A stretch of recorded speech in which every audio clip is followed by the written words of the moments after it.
ఏందో చేస్తుంది మా అమ్మ. మా లైట్ వేసుకోవచ్చు కదా.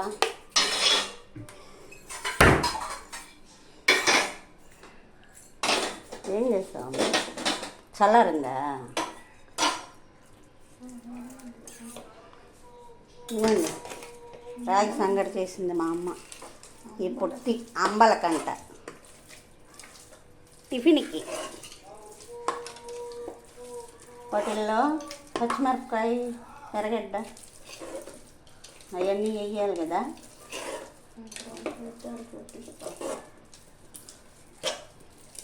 ఇదేంటిది పెరుగా? అవన్నీ కట్ చేసి దాంట్లో కలిపి పలచగా చేసుకొని తాగేస్తాము. ఈరోజు దోసపిండి నిండి ఆ పిండి ఆ దోశ పోద్దామని లోపలికి వచ్చేటప్పటికే సంగటి చేసి పెట్టుంది మా అమ్మలకి. అందుకనేసి గమ్ముగా అయిపోయా.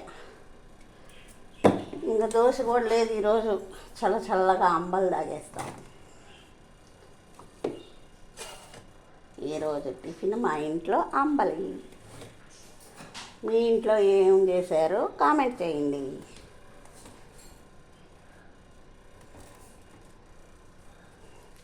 కిర్నీకాయ చల్లగా ఉంటుంది. అది టిఫిన్ అయిన తర్వాత కిర్నీకాయ. ఇంకా కొంచెం పెండింగ్ వర్క్ ఉంది మా ఇంట్లో, అందుకని ఈరోజు స్టార్ట్ చేశారు మళ్ళీ. నిన్న రాలేదు, నిన్న వచ్చుంటే అయిపోయిండేది మా ఇంట్లో వర్క్. ఇంకా ఉన్నాయండి, ఇల్లు సర్దుకోవాల్సింది. ఇంకా పూజ చేసుకొని వచ్చేటప్పటికి మా అమ్మ అంబలు తయారు చేసేస్తుంది. అంబలు తాగేస్తాను. Okay friends.